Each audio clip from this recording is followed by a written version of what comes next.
Naman, ang grade 12 natin, si Eve. Hi, Eve. Hello. Hello, Will. Ate ka muna. Binabati ko nga po pala yung papa ko, yung mga pamangkin ko, tapos yung pangalawa ko pong ate na nagsabi po sa akin na may audition dito. Yung ate ko po sa Dubai, yung nag-aayos po sa akin, si ate Amanda Lim, yung mga family po namin sa Pura, tsaka sa San Clemente, Tarlac. Sila ate Jane, si Kuya Idreng, si ate Jeneline, si ate Len, at yung mga iba po namin kamag-anak, tsaka yung mga kaibigan ko po, tsaka mga schoolmates ko po. Ang father mo, isang. Nagmamanage po siya ng trucking service, Will. And then, ang mama, Ang mama ko po ay accountant, Will. ilang kayo magkakapatid? Tatlo, Will. Bali, yung panganay ko pong kapatid ay nasa Dubai po bilang isang food attendant. Tapos yung ate ko po, nandito po sa Pilipinas bilang nurse. Wow, galing ah. Tatlo kayo magkakapatid. Yes, Will. And then, ang gusto mong kunin sa kolehiyo? Bala ko pong mag-medical technology. Bakit yan? Kasi po, ever since po na nag-start po ako sa Science High School, isa po akong scholar, tapos passion ko po talaga yung science, tapos magsilbi po sa kapwa ko. Pa-beauty queen ng beauty mo eh. Yes, Will.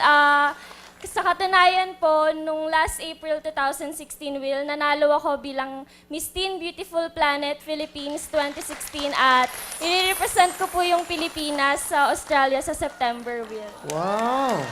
Miss, teen? Miss Teen Beautiful Planet Philippines, Will. Si Tekla, sumali sa Planet of the Apes.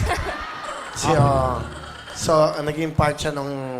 Sumali ka ba ron, Planet of the Apes? Yes, Will. Ako ang reigning queen. Wala pang papalit. Alright. Amal, sali ka.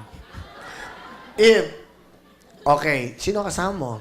Pinapakilala ko nga po pala ang pinakamaganda na nanay sa balat ng lupa, si Nanay Vanji. Hello, Will! Good afternoon! Nanay Banji, kamusta kayo? Okay lang po.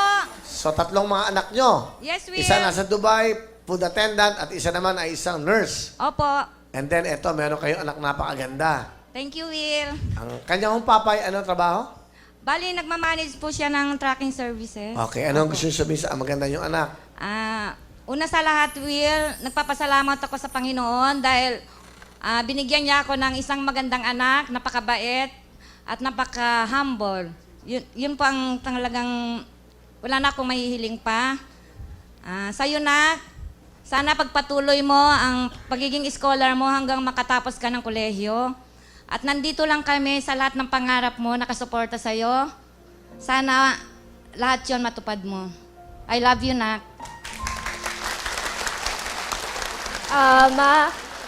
Maraming salamat po sa patuloy na pagsuporta sa amin. Alam ko na may mga oras na nagigipit din tayo sa buhay, pero napagtutulungan niyo ni Papa na mapag-graduate kami. At ngayon, sa pagpapageant ko at sa pagiging scholar ko sa Science High School, gagawin ko lahat ng makakaya ko para maabot yung mga pangarap ko at makatulong sa inyo. I love you too, Ma.